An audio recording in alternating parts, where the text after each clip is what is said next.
Well, today is a very special day that I'm really excited about. We're relaunching something that's very close to my heart and something that I believe is close to God's heart too. At the end of the service, also, we want to let you know you're going to have an opportunity to partner with us, to partner with these amazing people we're getting to know, and participate in what God is doing in the city. But before we do that, I've got you to probably 10 minutes of content that I'm going to do a quick teaching.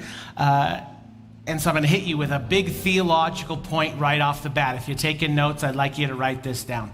Jesus says how you treat those in need is how you treat him. Jesus said, okay, so not your favorite pastor, not your favorite politician, not your favorite social media influencer. Jesus says how you treat those in need is how you treat him. In fact, let me show you Matthew chapter 25. I'm going to read a few verses for you here. This is what's known as the Olivet Discourse. This is where Jesus is describing the end times, and he says this beginning in verse 31. When the Son of Man, so when Jesus says the Son, I didn't get very far. When Jesus says the Son of Man, he's referring to himself. This is Jesus' preferred way of referring to himself in the Gospels. So Matthew, Mark, Luke, John. When Jesus says the Son of Man, he's talking about himself. Jesus talked about himself in the third person a lot, and that's what he's doing here. When the Son of Man comes in his glory, all the angels with him, he will sit on his glorious throne. All the nations will be gathered before him, and he will separate the people one from another as a shepherd separates the sheep from the goats.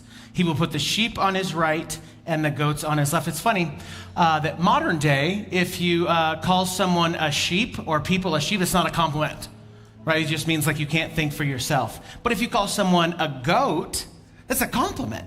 It means the greatest of all times. So that's the goat. So in modern culture, sheep is bad and goat is good. Well, in Matthew 25, it's the opposite. The sheep is good and the goat is bad. Why? Because the sheep receive good news and the goats receive bad news. Let me show you verse 34. Then the king will say to those on his right, this is the sheep, "Come, you who are blessed by my Father, take your inheritance, the kingdom prepared for you since the creation of the world. For I was hungry, and you gave me something to eat. I was thirsty, and you gave me something to drink. I was a stranger, and you invited me in. I needed clothes, and you clothed me. I was sick, and you looked after me. I was in prison, and you came to visit me." And then the righteous will ask, what? When did we do all that stuff for you, Jesus? And he says this in verse 40. The king will reply, "Truly I tell you, whatever you did for one of the least of these brothers or sisters of mine, you did for me." But then to the goats, he says this, "Then I will say to those on his left, depart from me, you who are cursed, into the eternal fire prepared for the devil and his angels. For I was hungry, and you gave me nothing to eat. I was thirsty, and you gave me nothing to drink." And the goats will say, when? When did we see you hungry and thirsty and naked and in prison? When did we see you? We would have taken care of you, Jesus. And he says this, he will reply, "Truly I tell you, whatever you did not do for one of the least of these, you did not do for me." Can I get a good amen? You did not do for me. And so it's interesting here that Jesus says in the verse, you may have noticed, that he doesn't say, "You did not feed them." Right? He doesn't say, "You did not clothe them." He says, "You didn't feed me. You didn't clothe me." So again, Jesus says how you treat those in need is how you treat him. We live in such a politicized time where and all the pastors, all the speakers in here can tell you, it's so political right now that it's become difficult to say much of anything without people saying like, "Oh, well, you're just a blank. Oh, well, you're just a blank." And so let me say this. There's lots of different opinions on how involved the government ought to be in caring for those in need. Some people think the government should do more. Some people think the government should do less. And hey, you know what? That's cool. You do you. You can think whatever you want. Yeah, I know it's for some of you, it's like your main hobby is to have political opinions because it's fun to have opinions about people that have jobs you'd be terrible at. You know what I mean?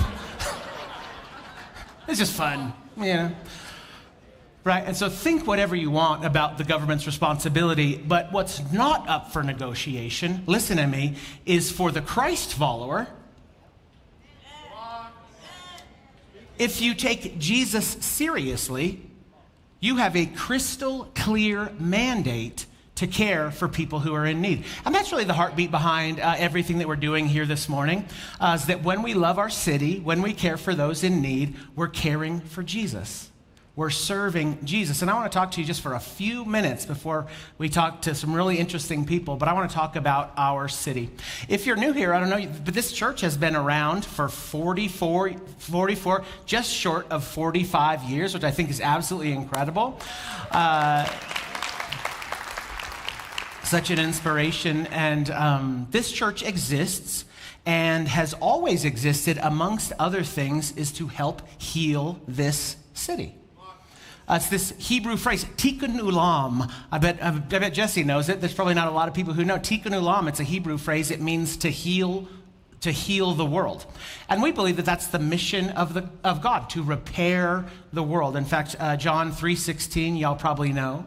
But do you know John 3:17? It says this, "For God did not send his son into the world to condemn the world, but to save the world through him." Oh, is that it? Just save the world? That's like no big deal, right? He just came to save the world. Well, we as Christians, we agree with Jesus that Jesus is the Savior of the world. And that's not just church talk, like we actually believe that. Someone help me preach this. Like we have the audacity to believe that Jesus is the only hope for this city. We have the audacity to believe that Jesus specifically, not just love, but specifically Jesus is the only hope for this city and the only hope for this world. And so if you want to be about the Father's business, well, then the business that you're concerning yourself with is saving the world. And you might think, okay, thanks, Petey.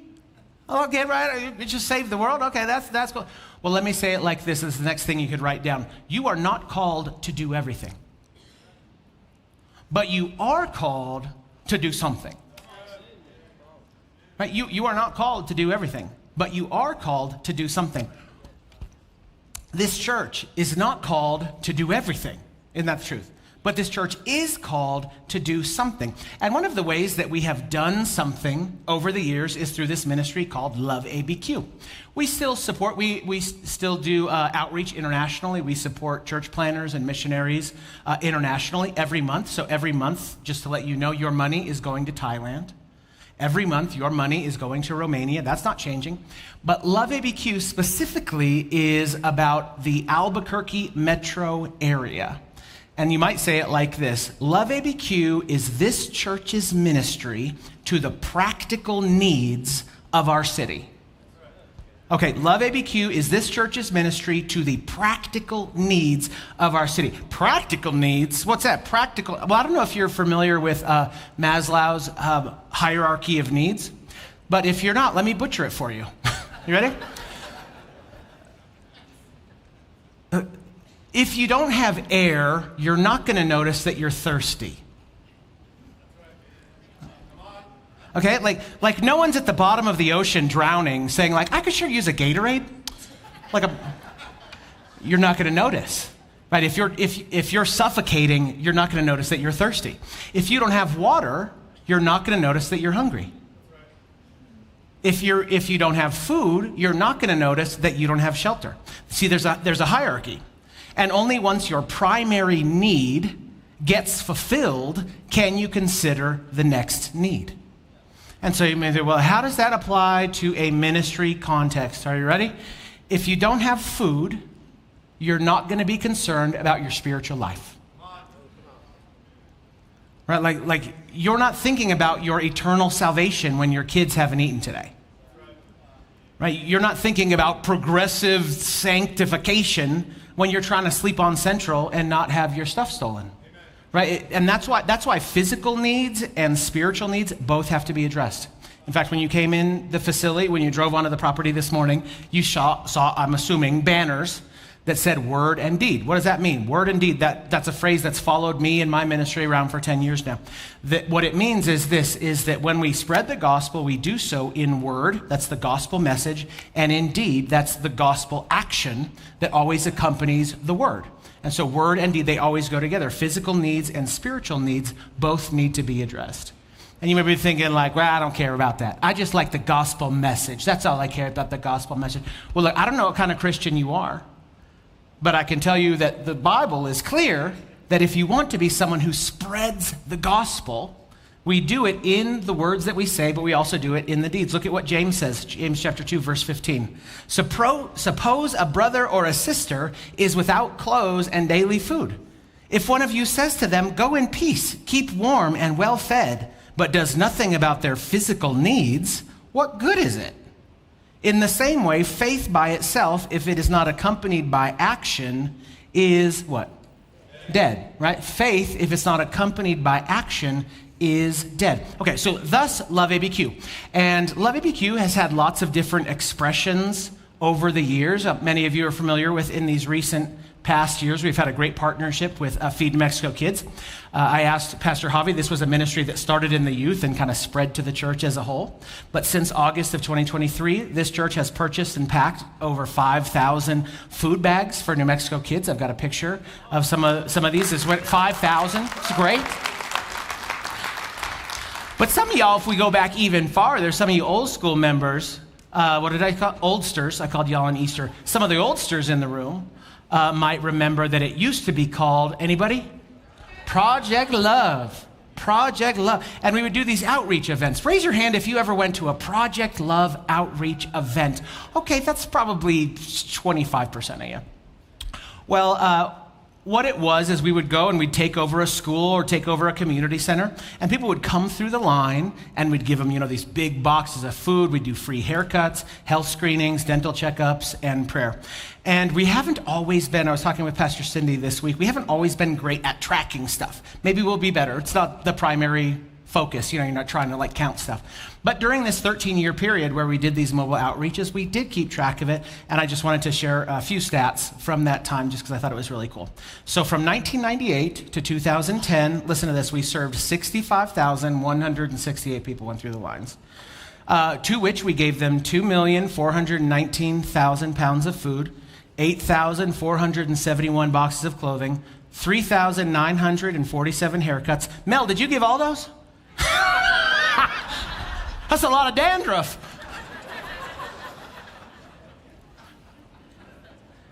$7,135 health screenings, 8,887 dental screenings, and listen to this, during that time we saw 8,033 salvations and 4,562 rededications. Amen. I think it's amazing, and that was just during a 13-year period in just this one particular branch of the ministry. And so we're not sharing any of this to pat ourselves on the back, but the point is that this has always been and always will be a core part of who we are as Believer Center. And so some of y'all might be thinking well, let's bring that back, you know what I mean? Let's get back to the good old days. It's well, hold up, because Pastor Javi, I don't know if anybody appreciated Pastor Javi this past week when he preached. Phenomenal. One thing he told us to do was to change our approach, not our values. Change our approach, not our values. Or you might say it like this: our mission stays the same, but methods over time change. Right? So the mission stays the same, but how you accomplish it changes. Why? Because the world changes. Because the city changes. Because what works changes. And so, just to be transparent, for me, I've spent a great deal of time over the last 2 years or so in prayer, but also learning from the people in our city how a church like ours, there's smaller churches than us in town, there's bigger churches in town, but how a church our size with our resources, what is a church like us, what are we able to do that makes a meaningful difference in a city? Because churches can just be food bags, food bags, food bags, food bags, and food bags, and they're just done, check. And food bags are great. We'll be doing lots of food bags, but let me say it like this: we don't want to just be well-intentioned, we want to be wise. We don't want to just be good at, we don't want to just do the right thing. Our heart's from the right place. Yeah, that's great. The heart is important. But we also want to be wise in what we do. And so after a season for me of like learning and listening from people who are really like at the front line of caring for people in our city, we as an executive team, we as a pastoral team, is we've landed on what we're calling 4 pain points in our city. 4 pain points in our city. You probably have them in your little handout, but they're this if you don't. You're taking notes. Poverty, homelessness, addiction, and human trafficking. Most public officials and ministry leaders that I've talked to will generally agree on this list. One to add would be in Albuquerque, and I guess it's crime, obviously, right? People would say, well, how about crime? What about crime? But for a church, crime is kind of downstream from other things that, and by the time something becomes crime, it's kind of out of our hands. You know, like we can't go and like enforce the law. We can care for people who are victims of crime. We can love people who've committed crimes. But by the time something's crime, it's hard for us to deal with it really directly. And so instead, a church like us, what we want to do is we want to deal with pain points that are upstream to crime. So things like poverty, things like addiction, and these are things that turn into crime. And so we're working to provide aid in these 4 areas directly, where we're just going to do something. We're going to pool our resources together. We're going to pool our people together, and we're just going to do something about it. Other times, we're going to do it through a partnership with a local organization, and most commonly, both. But all 4 of these areas, can you just leave those up if that doesn't mess you up? Did I even give you maybe I didn't even give you a slide that's right for those 4 areas. Okay. Number 1 is poverty. So let me hit you with some stats. 16% of people in Albuquerque live in poverty. 16%, which is almost 50% higher than the national average. 21% of school-aged children, 70% of APS students come from low-income households. 70%. And so poverty. And so poverty is not the same as homelessness, right? It's people who are experiencing, it's not the same. So poverty might be something like this. It's a kid who depends on their school for breakfast and lunch during the week, but then they don't have any food during the weekend. It's poverty. And maybe it's like working families who can't afford to buy holiday meals. Maybe it's people for a multitude of different reasons. They can't afford food, they can't afford rent, they can't afford utilities, and they can't afford basic necessities. And so this is a need in our city, higher than most cities. So the question is, how do we do it? Well, I'm going to hit you super fast. Number 1, food bag ministry. We give out weekly food to people who need food. We have always done this. We're ramping it up, but this is not something that's new. This is something that has been core to the DNA of who we are as a church for a lot of years now. Also, we're continuing and ramping up our partnership with Feed New Mexico Kids. We're going to hear more about Feed New Mexico Kids, but what they do is they provide weekend food bags for food insecure children. Number 3, seasonal outreaches. This is special outreaches that we do throughout the year, things like Thanksgiving outreach, things like Christmas outreach. Poverty. Number 1, poverty. Number 2, homelessness. Listen to this. According to the New Mexico Coalition to End Homelessness, homelessness in Albuquerque has doubled in the last 2 years. Doubled in the last year. And if you live in Albuquerque, like, you know that, right? You've experienced that. Like I've told you before, Eddie, he's our best friend who is experiencing homelessness right now. He's an amazing man. We love him very much. He hangs out right by the McDonald's by our house. We eat McDonald's way too much because we've got a 7-year-old, you know, so you do what you can to survive. But we know Eddie. We've known Eddie for years now. We love Eddie. You know, we know where Eddie lives. He lives in this tent, in this yard. We know where he lives. We know where he goes to. We know where he hangs out. We know his McDonald's order: 2 double green chili cheeseburgers and a large Diet Coke. So when we drive through McDonald's, we see Eddie, and I just say, "Hey, Eddie," and he says, "Oh, David. Oh, hey, Grace, how you doing?" I was like, "You want dinner?" He said, "Yeah." He doesn't have to tell us what he wants. We just know. And so that's Eddie. But now, the last couple of years, it seems like Eddie, it's not just Eddie anymore. Now it's Eddie, and we've met Zach, and we've met Tony, and we've met Liza, and like 20 other homeless people that we haven't met yet. but homelessness, right? So it's continuing to grow. And so this might be people who are experiencing this for a number of different reasons. Veterans who have PTSD, huge population of homelessness. Families who have lost their house, maybe like a medical crisis, job loss. Folks battling mental illness, folks battling addiction. And so the question is, what does a church like ours do? We just maybe we just let them live in our houses or something like that. But we're trying to not just be well-intentioned, we're trying to be wise. So a couple things that we're doing that we want to share with you is, number one is we're launching what we're calling a mobile outreach team. What is that? It's a mobile out. We've done it a few times, and we're just kind of doing little pilot tests, trying to figure it out. But what that is it's a group of people. We set up tents. We set up, and they just provide food. We provide food, hygiene kits, and most importantly, just relationship building with people living on the streets. It's our mobile outreach team. And then we're also partnering with two amazing organizations that I'm really excited for you to get to know. Number one is New Creation Albuquerque's Refuge Safe Outdoor Space. Some of you, I'm sure, have probably seen that on the news. If you watch the news, if you're over 50, you still watch the news, you might have seen it. But it's an amazing ministry. It's phase 1 housing through the first ever city-approved safe outdoor space. And then also we're partnering with Messiah Recovery. This is phase 2 housing, which is amazing. So it's phase 1 housing, phase 2 housing, and we'll tell you more about those in a minute. Poverty, homelessness, number three is addiction. Listen to this. According to the New Mexico legislator, New Mexico has the 6th highest drug overdose death rate in the U.S., 6th. And listen to this, and the number 1 highest alcohol death-related rate in the nation. So what states do people drink themselves to death the most? New Mexico. And so our approach to helping in this, so it's like, what does the church do about that? Well, our approach in the fall, we're excited to tell you that we're launching a recovery small group here at the church, which we're very excited about. There's lots of people who are very excited about it. And we're also partnering with a new organization called Next Step Ministries. Next Step Ministries here in town. It's a Bible-based housing and clean living program for men who are recovering from addiction or coming out of incarceration. It's amazing. Poverty, homelessness, addiction. Number 4 is human trafficking. And then I'm going to stop talking. Okay, most people don't realize that human trafficking happens in this city right now.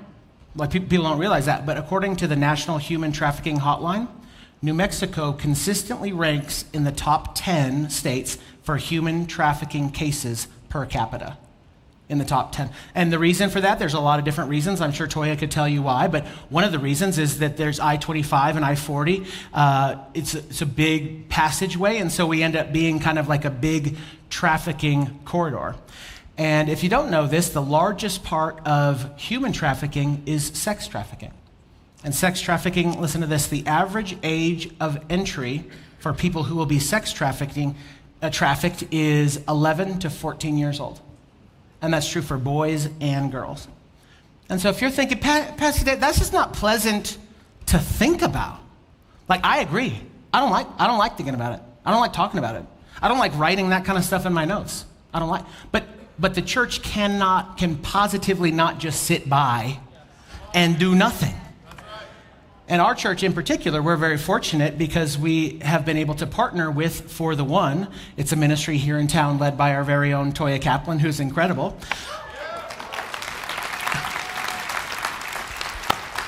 Nobody else got any claps, Toya, so I'm just pointing that out.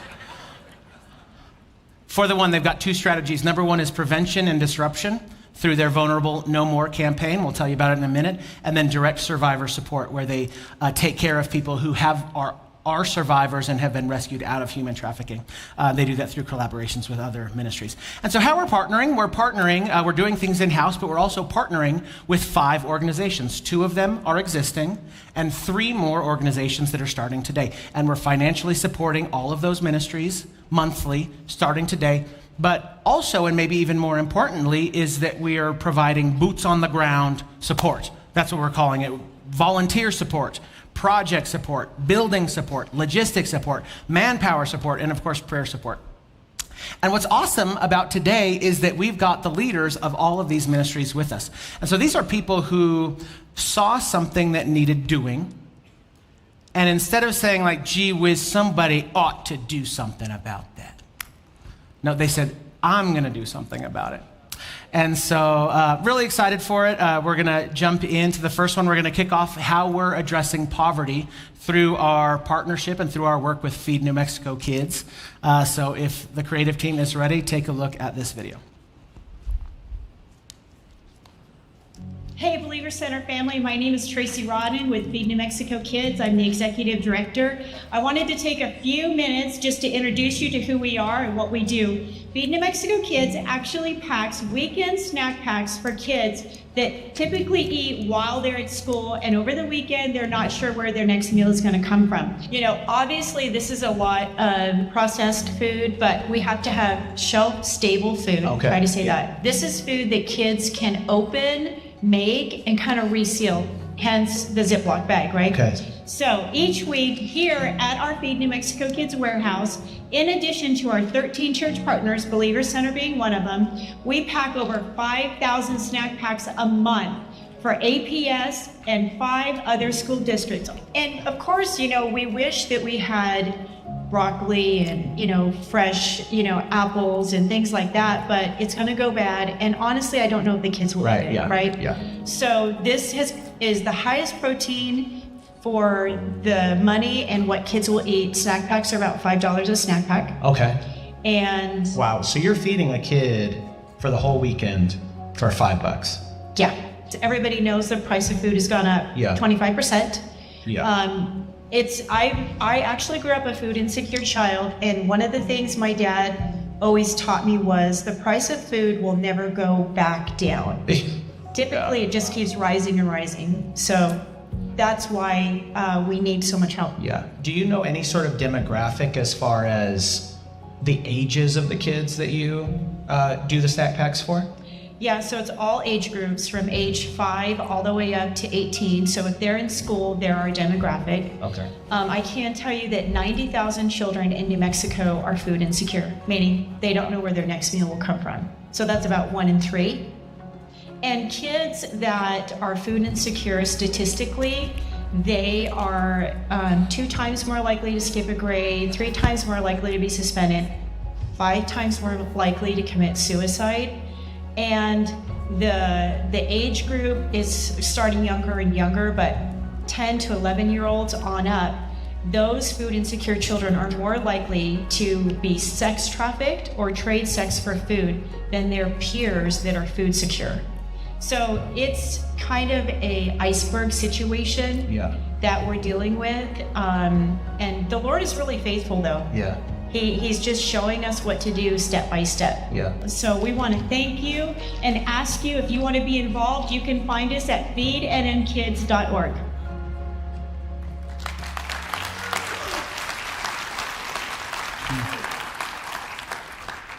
Well, hi everyone. This is my friend Tracy. I'd like to, so excited to get you to introduce you to Miss Tracy. What an inspiration. And I want to start off by just saying thank you. Thank you for feeding our kids, for all the ups and the downs that probably have come with this ministry. And we want to say thank you for that. It's amazing. An inspiration to all of us. And I want to ask you, just got a few minutes to spend with you. I want to ask you this, like we know in Albuquerque, there's lots of different needs. It's just like Jesus, like the need can sometimes feel overwhelming. And it's hard to know sometimes what the right thing to do. So what would you say about this work specifically, feeding kids, that you felt drawn to? Well, I did grow up food insecure, so I don't want to ignore everybody over here. I know it's hard, I know. It's hard, it's like panorama. Look, they waved at you. Thank you. I always can count on Javi to be the friendly guy there. So I did grow up food insecure, and so when I heard about this ministry, I am not the founder, by the way. I just want to be super clear about that. Of course, the Lord is a founder, but it was called to the attention of Holly Slade, and she's the one that began this ministry in 2017 with the blessing of our church, and they kind of said, well, let's give it a try and see how it goes. And here we are in 2025. And it's grown tremendously. But as a food insecure child, I grew up with the issues that we see in our state. And then as I became an adult and food insecurity kind of disappeared from me, I kind of wanted to walk away from that. And I don't know if anybody here grew up food insecure, but once you move past that, or any of the other ministries of people who will be speaking up here, you really don't want to revisit it. Wow, but yeah. I was called by the Lord and encouraged by my husband. Makes me tear up to think about it. Uh-oh. And, our state needs it. Your stats are like right on, by the way. I was going to say, I guarantee you one of my stats is going to get corrected by the expert. No, you're exactly right. I just want to give one more stat. All of that information translates to 90,000 children are food insecure, meaning they don't know where their next meal is going to come from. Wow. And those children are going to become adults. Incredible. Wow. They're not going to stay young forever. So. Wow. And it's not for you, if people don't know about the snack packs, it's food, but it's also you're putting encouraging. We are. Yeah. So like it's not just the food, it's also the heart piece that you guys are dealing with. Yeah, and I'm involved not just because of my background and I can identify, but children don't have a voice. They can't speak for themselves. So and they don't always have an adult to speak for them. Mm-hmm. And I just want to be really clear too. These children they're not always children that, the parent's addicted to drugs and sleeping on the streets. A lot of times they're just families in hardship. That they just are having a hard time making ends meet, or the parents may be incarcerated and they're being raised by a grandparent who's 70, 80, and they don't have legal custody. So, the first thing you think of is the government needs to give that, grandparent help.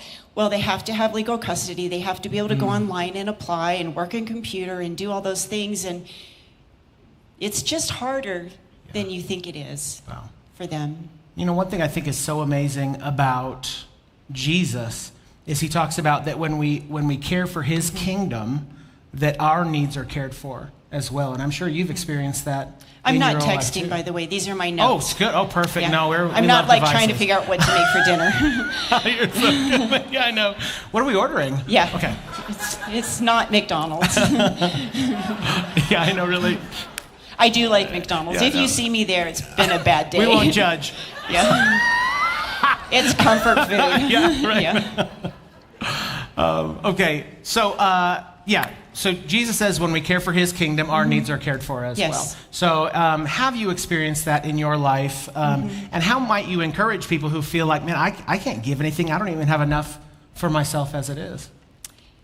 Well, that's true. We don't have enough for ourselves, right? And I have experienced a lot of hard times. Not that long ago, just 15 years ago, I had a really difficult time in my life. My first husband had passed away, and I was 40, and I had 3 children. And I thought, how am I going to figure this out? What am I going to do? And I just kept thinking, if I'm just smart enough, if I just know the right people, if I just work the angles, I can figure it out. And then the Lord kind of, over more than just a 1-second time, kind of taught me, I don't have to figure it out. Like, it's all his, it's not mine. And he figured it out for me. Once I kind of released it, I kind of opened my hands and I said, none of this is mine, it's all yours. If you don't want me to have it, I don't want to have it. And that's just something that keeps coming back, right? If you don't think you have enough, you don't have enough. The Lord has it all. He's going to give you what you need to help not just my ministry, but all these ministries that you're focusing on growing. That's beautiful. And I think it's so amazing when we think about caring for people, just in the verses we just read, that when Jesus talks about, man, when you're caring for those who are in need, you're caring directly for me. And so the question is, how have you seen that play out, that connection with your feeding kids, but this is a way of you serving Jesus. Have you seen that play out in your own life? Yeah, so it's not the obvious answer you would think of. How have I seen this affect our community? The obvious answer would be, we're feeding kids, which is our number one goal, right? Feed the children, regardless, age, religious belief, whatever we just see a child from 5 to 18. And I just want to say really quickly something that I learned that kind of shocked me. A lot of the food insecure people that we're helping are unhoused teens who are 18, who are still in school. And because they're 18, they don't qualify for any help or benefits. So they're actually working jobs like at a McDonald's so they could get food to bring home to their families, but also to eat. And they're expected to help out financially in their homes that they're living in. So it sounds like Toya is going to be the person to really talk about this, but I'll say that we target at Feed New Mexico Kids with our weekend snack packs middle age and high schoolers because they're at the highest risk and they're the most vulnerable, okay? And then the other thing I wanted to say was we have 13 locations. So our primary location, if you think of us as a McDonald's franchise without the fee, we are That's good. the hub at our warehouse where then we have like spokes on a wheel, Believer Center being one of them, where we go out because the church in the community serving knows your community. You know the man that needs the food at the McDonald's nearby. I forgot his name already. I apologize. Eddie. I am 56, hey, so my mind. But we come in and we help you guys and other partners, some are businesses, figure out how to have their own Feed New Mexico Kids. So you're working in your community. We have another church in the South Valley. They're working in their community. We have a community in Pecos, all the way in Pecos, right? Wow. Where kids are going home, getting off the bus, walking into a dirt floor tent at the end of every day. And they have a snack pack to get them through the weekend. But I see the most growth in servants that show up because we have Bank of America showing up to pack. We have fifth graders showing up to pack. 50 fifth graders came. I just want to give a quick shout out. Is Lauren Stewart here? She's working with kids. She's working, yeah, but she working. is our admin, and she has been fabulous. I had to be out of town for a child. Yeah, thank you. I hope she gets to hear this. Yeah. But I had to be out of town. One of my grandbabies was supposed to be coming. And so she took over 50 fifth graders packing at our warehouse, right? No one better. So nobody better. So to say all that is to say I'm seeing the servants come in, and it's not always believers.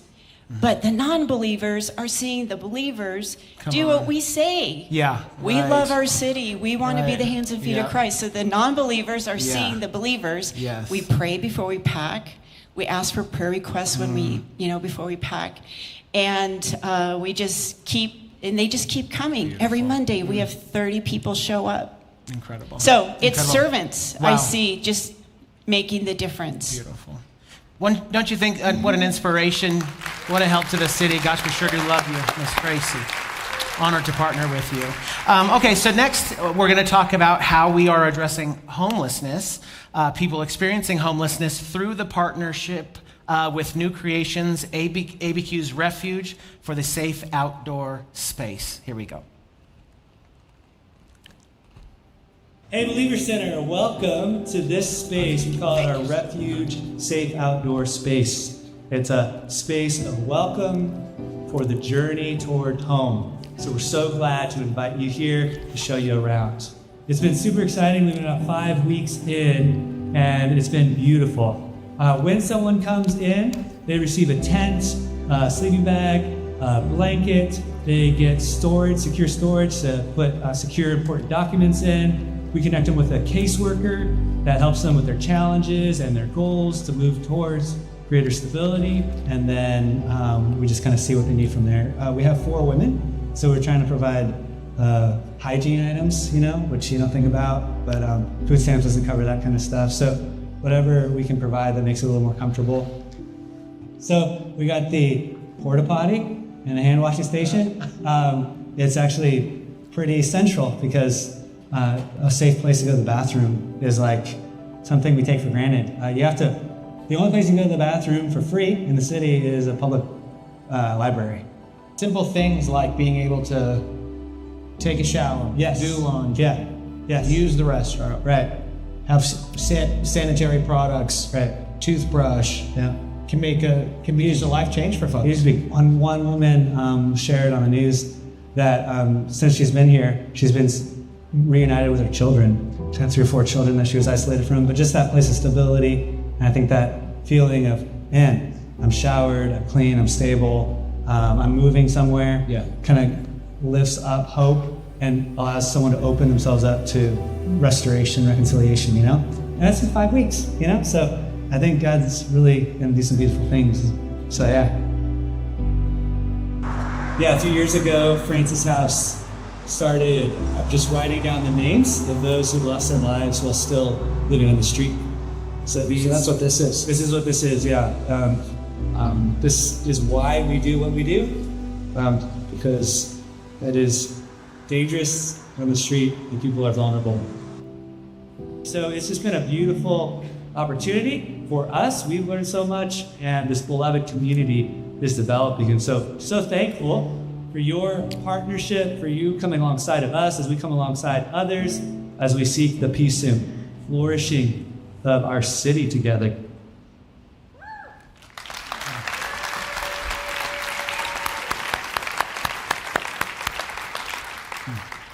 This is my friend Jesse, everyone. I'm really excited. For those of you who don't know, he's been my friend outside of Toya, who I've grown up with. He's been my friend the longest out of all of these relationships, and so he's really been instrumental in my life. In fact, an interesting story, when we had our young adult group, The Outlet, was a young adult meeting that Jordan and I led, and when we were in California adopting our daughter, who's now 7, Jesse preached exclusively for me. I just threw my entire ministry at Jesse, and he preached for me, and he continues to make an impact on my life and teach me in so many different ways. And one thing, when we were over there a few weeks ago, it was kind of like the grand opening, the ribbon cutting of the outdoor safe space. One thing that you kept talking about is you kept talking about how the people of Albuquerque, these are our neighbors. And for me and some of the other people there from the church, that really made an impact, that you kept using that word neighbors. And in fact, I wanted to let you know that that's some language that me and Jordan, we've even adopted with our own daughter. So now when we see homeless people, because sometimes she loves them, sometimes she's a little concerned, sometimes all those different things that are coming up on the inside of her, and I say, well, we're always safe, sweetheart, but these are our neighbors. We love them, and so we've started calling the homeless folks that we see our neighbors too, and so I want to thank you for that. And so the question I have for you is this: how does that word neighbor change how we approach people living on the streets? Yes. Well, thank you so much for inviting me into this space. I love it. The idea of neighboring, I think, is crucial because it invites us, number one, it invites us into love, right? The sphere of love. Love God with all your heart, soul, mind, and strength, and love your neighbor as yourself. And you alluded to Jesus. Someone asked Jesus, "Who's my neighbor then?" Because that's what we want to qualify it. Like, am I supposed to love him like God? Exactly. Like, no, it's everyone. It's even the one that you would think that doesn't deserve it. Mm-hmm. And so neighboring invites us into love, the greatest commandment. It also invites us into mutuality and interdependence. Because if someone's my neighbor, and not just someone experiencing homelessness, or not someone who's just hungry, or not someone who's just addicted, but if this is my neighbor, then I have a responsibility towards this person. I'm invited to love and to live in community with my neighbor. And it's a mutuality, because if they're my neighbor, guess what? I'm their neighbor. And we both have responsibility toward one another, so it elevates the dignity. It's not just someone to receive, but it's also someone to receive from. So yeah, neighboring it's all Jesus. Beautiful. Yeah. I love it. You know, something that you may not know, you probably don't know, some of you, but Jesse used to be a youth pastor here in town, another church, and then he felt like God kind of did something new on the inside of him, and he kind of started to, I'll butcher your story, no problem, for free, yeah. Is he started to feel like maybe there was a different calling on the inside of him. And so he moved him and his entire family, his wife and his young kids, right into the international district so that he could be living alongside the people that you felt like you were called to love and to serve and to neighbor. And so I think what's so inspirational about you is a lot of different things, but that you don't have your real life and your ministry life. So a lot of people do, a lot of pastors do, where it's like, this is our ministry life, this is our real life. But for you, it's this integrated piece where you took your whole life and moved it into what maybe some of us would call missional living. And so what would you say that we could learn from you and people who have done things like you about what we might call missional living? Well, I don't know what you can learn, but I'll tell you where this comes from. I just see that I don't see any separation between ministry and real life. I see Jesus invite us into a kingdom life, like a whole life invitation into the movement that is the kingdom of God. So Jesus came on the scene. He said, the kingdom of God is at hand. To repent and believe in the gospel, the good news that God is on the move to heal. And I don't know that Hebrew word that you use. So you are smarter than me. But I'll use one thing. I'll use another Hebrew word. One tiny thing. Another Hebrew word is shalom. And that is that restoration of wholeness in three directions: with God, humanity and God, humanity and humanity, and humanity and creation. That God is restoring and returning the world, healing the world, returning it to shalom. And so our life, what we sign up for is with Jesus, is not just for him to come into our hearts, but for our life to come into his kingdom. Come on. And to participate and partner with him in the restoration of all things. And so, can I keep going real quick? Yeah. I won't preach too long. Let me stand up. I'm just kidding. Yeah. Sorry. Well, real quick, Eugene Peterson, an author, translated the message, but he said that anytime you connect with somebody, whether it's a random stranger or your child in the morning, you are showing up to a meeting already in progress. And that is a meeting with God and that person, that God is at work, returning that person to shalom. And the invitation of the Christian, of the follower of Jesus, is to hear and discern, how do I join what God is already doing with that person? So the Subway sandwich artist making my sandwich, how is God at work? God, how can I partner with you in returning shalom? So that's, I think, how I understand missional living. It's beautiful. And I think something, you even said it here, you say it on the video, you say it in person, is this concept of dignity. Right? And I think for a lot of people, we don't maybe consider the importance of dignity. You don't appreciate maybe how important dignity is until you feel like you don't have it. And so the question is, like, when someone encounters someone who is experiencing homelessness or an unhoused person, what is one practical thing they could do that honors that person's dignity? Well, I think you modeled it already. Eddie. Know their name, right? And share yours. Whenever my children are with me, I try to introduce my kids. I think we have a conception, especially in America, that if you're poor, you're somehow morally or spiritually deficient. That we kind of rank, if you're wealthy or powerful, you must have done something right. If you're poor or on the street, well, you must have done something wrong. And that's just not the case. In fact, Jesus always is flipping that. He says, blessed are the poor, blessed are the meek. And he has woes for the rich and the powerful. And so he's flipping this constantly. And so I think what we need to start is by seeing the person as someone from whom I can receive. Again, a neighbor from whom I can learn. A Jesuit priest, Gregory Boyle, who works with gang members in LA, he says, he asks this question, I kind of live by this question, when will we start seeing, when will we start, how does that quote go? I'm going to get it. I got it. When will we start standing in awe at how much the poor carry, rather than in judgment at how they carry it? So we need to start with awe with the person in front of us, and that's where that dignity comes from, because they carry so much more than I have to, and I stand in awe that my neighbor or that Eddie even walks, right? Even smiles, even says, remembers your name because he carries so much. And so we start there and begin a relationship. It's beautiful. Gosh, well, we appreciate you so much. Yeah, I appreciate Pastor Jesse, what he's doing. We look forward to learning more about you, about what you do and your partnership. Okay, so next we're going to talk to an amazing man who has 2 ministries that he's representing. Many people who live on the streets, addiction is a part of their story. And so what we're going to see now is how us as a church, how we're partnering with an amazing couple ministries to address addiction in our city. Here we go. Good morning, Believer Center. This is Messiah Recovery. This is our ministry. It's a 32 one-bedroom apartment complex that we use to transition people that are struggling with addiction. When they come to us, we help them with their independent living. We have supportive services, and basically we're just trying to teach them how to live sober and how to apply their faith out here. When we first started this project last year, this was an apartment complex well known in the city for drugs and drug activity.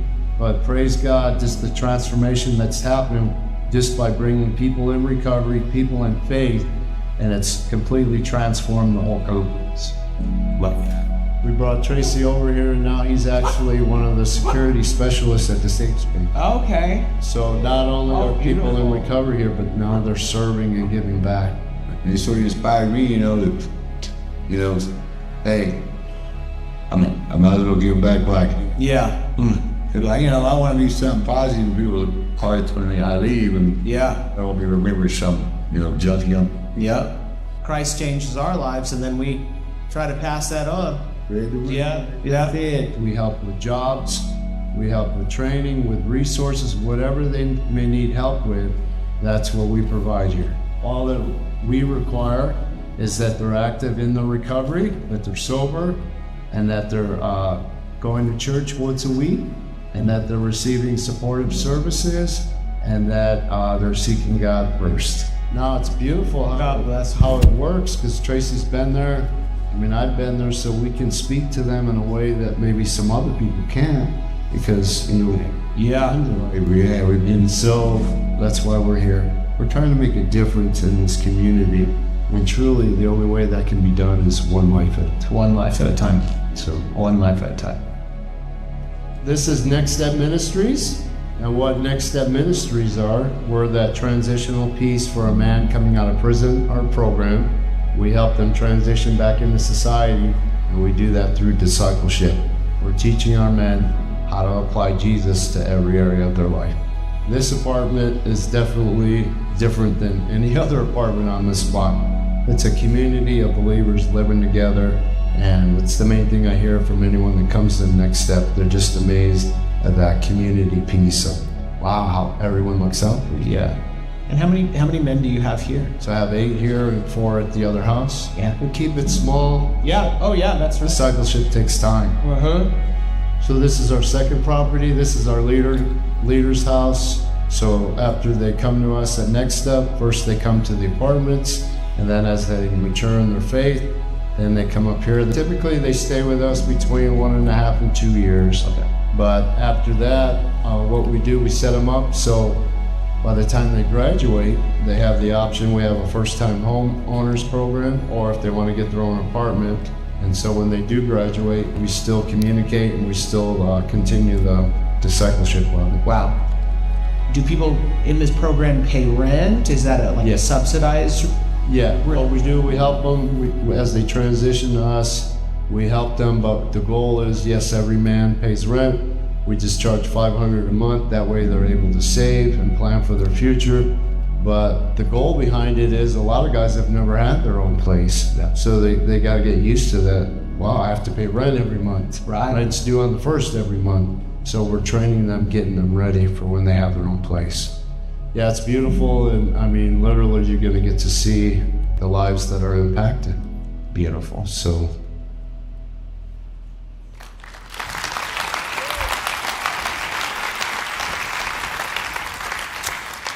Well, everyone, this is my amazing friend, Todd, and like I said, he's representing 2 different ministries here this morning. There's been a time when you were in 3 different ministries. Now you're Just two. He's only got two full-time ministries that he leads. But of course, so we have Messiah. So that's one of the programs that we're keeping in the homelessness camp. But then we also have Next Step Ministries, which is transitional housing for people coming out of incarceration and coming out of addiction.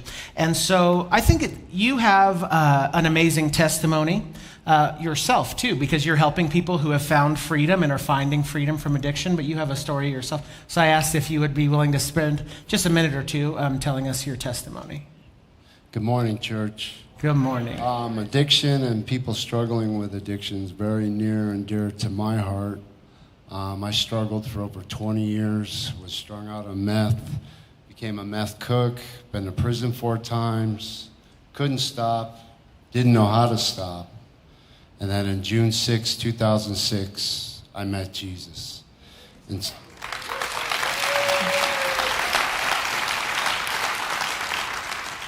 so in that interaction of meeting Jesus, I knew in that instant that I was done.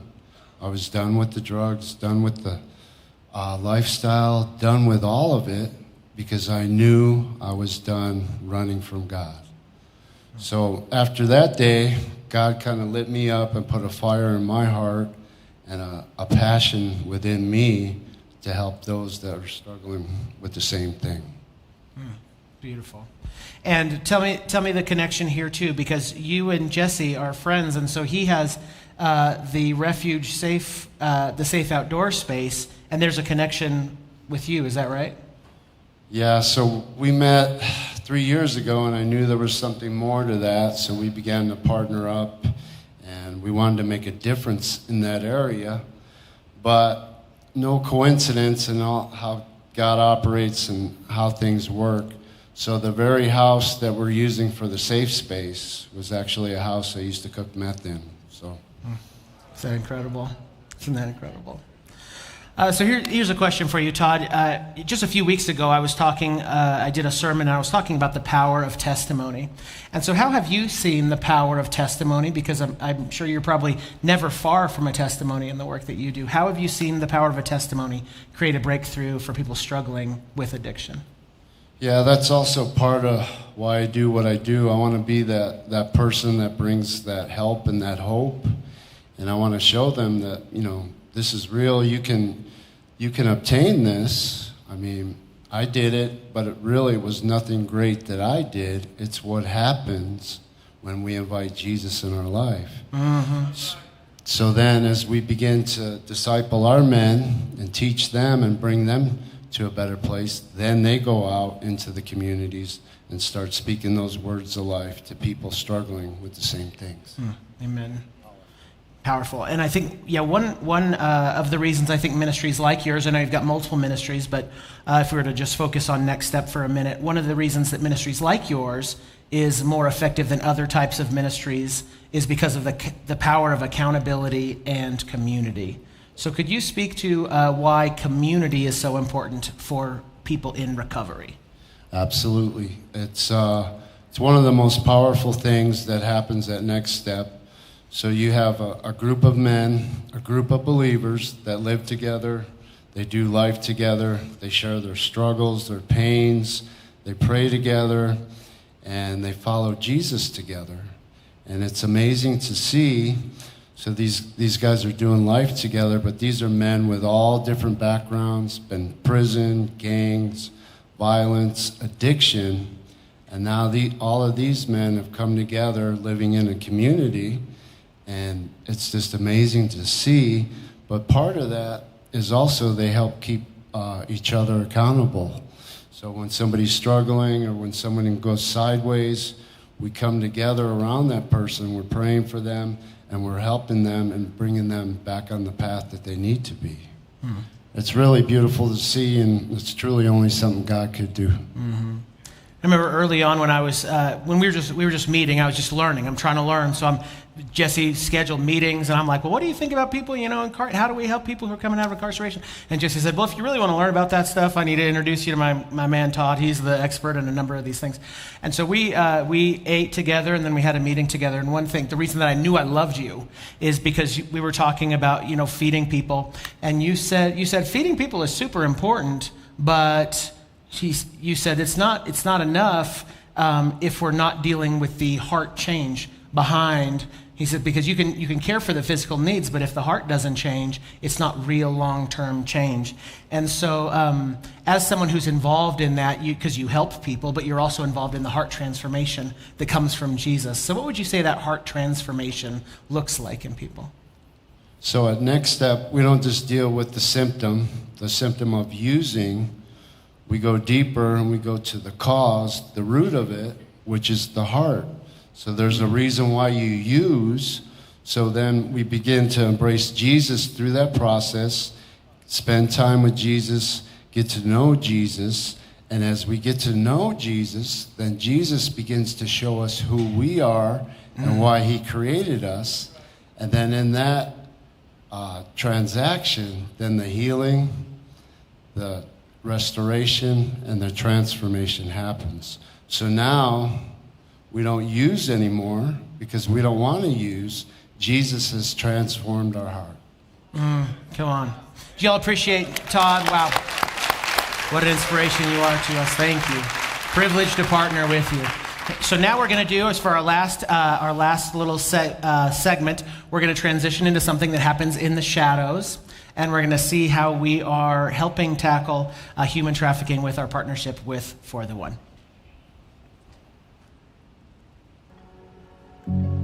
Hi, I'm Toya Kaplan with For the One, and on a personal note, I want to mention that I have been attending Believer Center. It's been my church home for over 30 years, and I want to tell you that For the One is a nonprofit that fights sexual child exploitation and sex trafficking. When we had Freedom House, which was a home for survivors for 3 years, that was an intense, awesome opportunity for us to understand what all of this looks like and why these girls are vulnerable.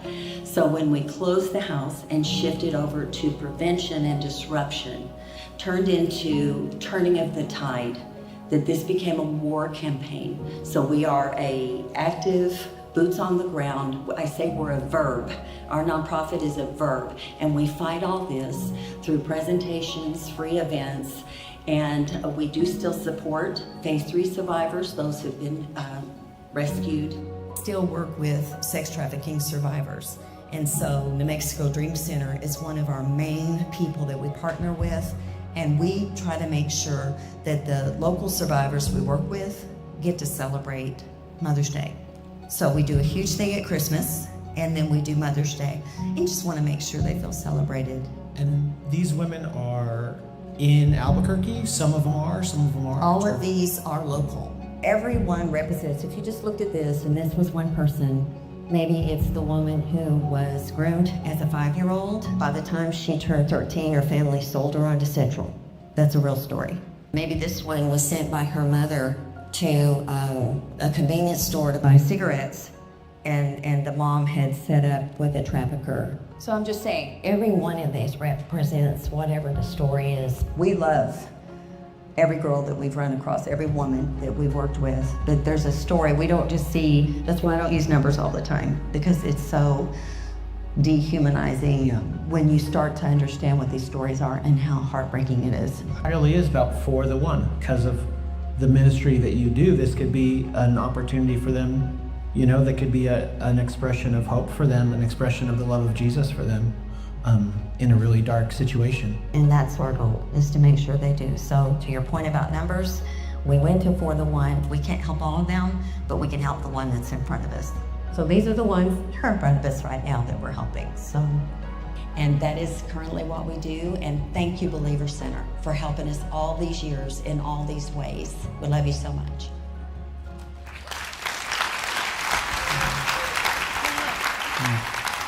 Beautiful.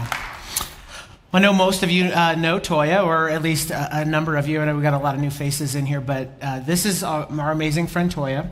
And like I said, Toya, I think the idea of human trafficking, but specifically the area that you work with, sex trafficking and exploitation, it's such a heavy topic that I think for a lot of us, we prefer not to think about it, and even to think about it for a couple hours can feel really overwhelming. And so the question that I have for you is, what keeps you in this fight year after year, and keeps you, and how is it that you're able to work in this environment and not have it rob you of your peace? Oh. Yeah, just yell. Anyway, and as a side note, my whole life I wanted to be a stand-up comedian, and guess what? I'm not. No. But anyway, I love to hear people laugh. I want to say I'm home. This is where I've been for over 30 years. It's my church home, and I thank y'all for supporting me all along. I wrote quickly in my note that from the inception, I met with both Marshall and Cindy, but especially Cindy, and at a planning meeting, I sat with Cindy across the table at Le Peep Restaurant, and that's when God downloaded into me the name For the One. Our home was Freedom House, which was appropriate for the time, but For the One was downloaded. And so, back to your question, God downloaded that name into me all those years ago, now over 10 years ago, so that I could be regrounded in the one in front of me, the one we can help, rather than the extreme numbers. I can't settle on those because I'll spiral off. I also need help real quick to make a point. If you're in this room and you have either had sexual exploitation in your own life, or, which will help you to blend, or if you know someone or love somebody in your life who you know has been exploited somehow, please raise your hand. If you know someone who's had, and I'm not just talking about sex trafficking because I'm about to make a point. If there's abuse in somebody's history sexually in your life and you know that. And so I did that. There's so many. If you were to look around, I can see the room. 3.9 out of every 4 of the survivors that we work with have that as a piece of their story. And my hand is up because not only was I a victim, but I also love so many people, so many women, and also men have come to me with the same story. And so that is really what continues to drive me. It's the healing God gave me. I'm living in answered prayer, but it's also what I can extend through prevention, through education, through what we do, through the assistance to sex trafficking victims and survivors. That honestly is what just continues to make me bring the matches. If you have a problem, or anybody you know does, fighting for our children, that is the lane we're in, and that's what we're fighting for. So we're not ever giving up. Let me just say that right now. It's for the one that's in front of us. Beautiful. And I think, so for you, your ministry has taken different shapes, and right now you're really focused to mostly help and focus on prevention, right? Because of course, you've got the FBI task force and you can work with all those guys. But what you're thinking is, if we can stop people from getting in this system, like you had told me, you said once they're in the system, God can do a work, but boy, that's a big, long process to heal from all of this. And so, man, if we can stop people from getting in that system, that's where the real change can happen. And so the question I have, just in a real practical way, is what can parents, teachers, and really all of us learn about protecting the vulnerable people in our lives? Okay, so through the journey, because we started with Freedom House, we began to really understand the depth of their vulnerability. But what was really hard for both Art and I, and there's women in this room right now that worked at the house, was that we continued to show up after the accident. After, basically, my image is like an ambulance getting to someone after. We always arrived after it happened. And it's heartbreaking to love these women and see that You can pray, obviously. We work with them, we hand in hand with them through the process. But that's what was so hard for us, is never getting to the other side of it, ahead of it. And so that became our goal as soon as Freedom House ended up shutting down, which was hard, but I won't go into that. We don't have time. Anyway, my focus on that second row during worship, I got it downloaded to me, that we would be switching over to Vulnerable No More, which is how do we get to these people before they're in a residential home for survivors? How do we get to your children, your sisters and brothers? How do we get this information to them before the predator gets to them? And we're in the race of our lives to get to those children and those people before the predators do. And so what we're saying is that that's become our focus, is to get to you all. I'm trying to pour this into your heart so you understand. Don't be afraid, be empowered. Don't be afraid, get yourself educated. And so in a roundabout way, the point being that if you understand what those vulnerabilities you said, the teachers, the law enforcement, the community, you parents, grandparents, if you will educate yourself, we can get ahead of this together. Amen. Wow. Okay, so if someone's sitting in here thinking, okay, and you know, our hearts, all of these ministries that we're talking about, by the way, these are all opportunities that we're organizing ourselves and doing our work internally so that we can be partners with all of these great ministries. And maybe for you, you know, something that Toya is saying to your heart, but you're thinking, what could I even do? I don't even know where to start. Maybe what's something that someone could do this week to make a difference? Well, for us, and really for all of these, and just one quick thing, all of these things are intermingled. Every single, like our people group is in their people group. We're all connected. And so, not just ours. Can you put that up for me? Yeah. It's the answer really for me personally and for what we do in a minute. There they go. It's okay, pop quiz. It's there.